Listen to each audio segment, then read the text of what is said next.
Jennaan ergasii birrii kun erga sagaleen irraa dhagaaniiti kan jarri gabbaanii uummata Oromootti kan hime. Kannaan jedhe Naasir. Sagaleen guutuu jira. Barreeffamni jira. Naasir kiyya dhiifama ga'a. Dhiifama miknaatu siin citee abdiidhaan citee iddoon informaasiyoon argadhu waan hin qabneef ani nama saayikolojiiti akkan itti namatti siqee namarraa waa fuudhu hin beeka akkasi kun. Namni ormaa yoo dhufe natti hime namni akka kiyya haqa barbaadu yoo dhufe natti hime morma kana billaana baastee saanjaa duubaan na baasta malee inni garuu rakkoo kana sintu qaba waan ta'eef ragaa sirraa funaannataa ture. Sigalee istuut milaayit baay'ee gadda. I'm so sorry jetti faranjii sigalee poleessa kun. Innaa hadda ganama naanaa softee waliin kottu liivii seennee intervii ajaa'ibaa si godha innaan jedhu ishinaan jettee turte amma maaltu intervii si cufsiise. Sinii galaa Oromoo. Aba'uu gawanti ba'e. Inni lammaffaan lakkoofsa Naasir namni qabdan as jalatti naa baasa. Barreessaa namni lakkoofsa Naasir qabdan guddatan qabdaa. Ofiin boontuu namni barbaaddan.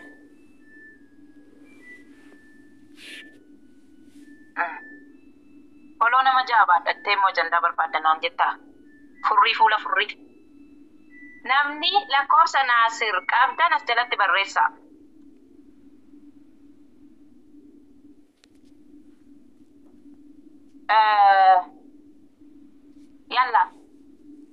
Yalla jaran.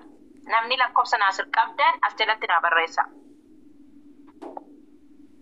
Ini galee? Okay, Wantiyyaa, thank you. Wantiyyaa lakkoofsa kana qabattee jirti. Galatoom. Naasir abbaa manaa mucattii kana namni lakkoofsa qabdan. Guddataa lakkoofsa isaa qabdaa?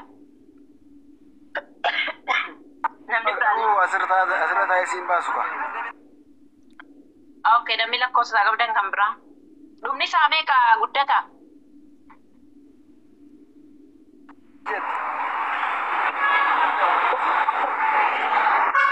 Waa'ee bilbilee fi dhugaa baatu. Dhugaa jirtu dhibbaaf dhibbatti beeka. Ani dhugaa jirtu beeka. Qophaa kiyyan ta'e poolisa naaf kennaa jedhee halkan keessaa bariisa alama. Dhimmaan dhiisnee dhiigolee bu'aa ture. Halkan guutuu jechuudha. Barii takkatu nama naaf kenna. Sagalee mucattiin isheen lafa kaatte sun kan ishee miti kan mucattii manaaf jirtuuti jedhe. Takkatu nama naaf kenna kan jedhaa ture Naasir. Kanaafuu mucaan kun hin sodaate malee dhugaa beeka. Ilma dhiiraa taatee rarraafattee jiraatte akkamitti xaxxetta. Baasi dhugaa jirtuu hin baasta. Osoon angadi hin baasin ilma baasta. Sigalee.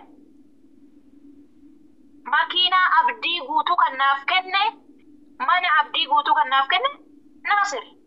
Dhiifama naaf godhe. Nama lamaan garanaa wal lolee Naasiriin hin dubbadhu, abdiin hin dubbadhu yoo siin immoo ofitti si butee mistira sirkaa fuuchuu dhiisee ani mistiran argadha. Eessa argadha? Dhiisee ani mistiran argadha. Eessa argadha? Eessa argadha?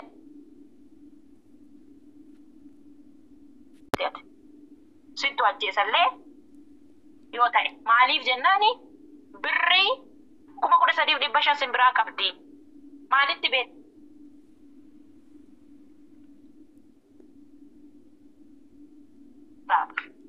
Ifama gaa, ifama. Haqa barbaadu.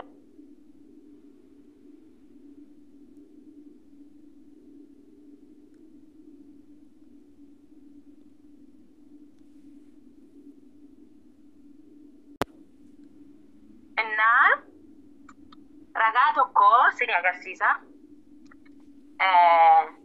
Namni waan kana keessa beektan kanaan duratti namni Naasiriin haasoftanii jiraattan yoo jiraattan kottaa seenaa. Tarii waan tokko sarraa fudhachuu dandeessan jechuudha. Ani waan baay'ee sarraa argadhe galatoomu.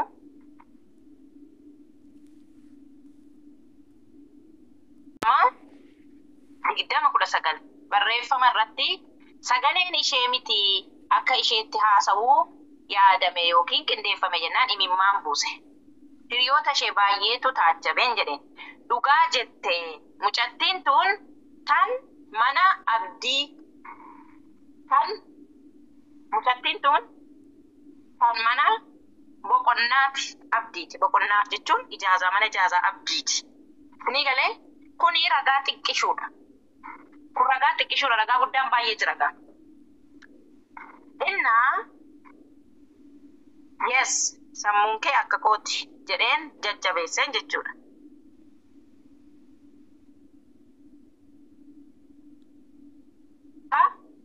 Gurbaan kun dubbii kana beekuu jechuudha.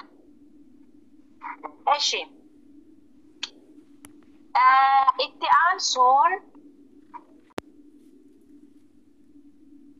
barbaachisaa ani danii galee incite qoyyaa kan biraas ni fida. Kuni asirratti nama na barbaachisa bakka inni jedhetti. Incite dhaqees ni fida. Ani koo bilbilli haa qoratamu jedheen ture jaratu dide. Sini galee oh my god. Na adabe ka? Shade. Wanti kun maalumaaf akkas nama adabu. Maaltu sin ga'ee? Barreeffama irraa buusiifan kanaaf si adaba. Barreeffama caluma jedhii mul'isiituma gadi buuse. Miqqeenya na adabeeshtu koppilingi godha. Na adabe. Kan biraa immoo lakkoofsi kun kan eenyuutiin jedheen. Lakkoofsi kun kan keeti moo kan abdiiti kanatti ittiin adawwalaa jirtu. Moo kan qabbanneeti. Lakkoofsi kun kiyyaa waggaa dheeraaf itti xaqqabamaa ture. Kiyya jedhe. Lakkoofsa isaa yeroo fattansiisu maal ta'e beektaa rooballee?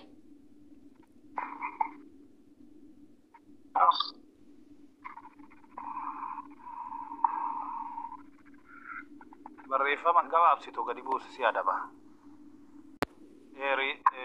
Qabbanni raggaasa kan jedhu mul'ate? Okay. Yaa saatir. Tole. Maali kenna nama? Bilbila kana kan qabatee jiru eenyu si fakkaate Oromoo? Eenyu qabateera? Naasirtu qabatee jira. Bilbilli kun kan qabbanneeti.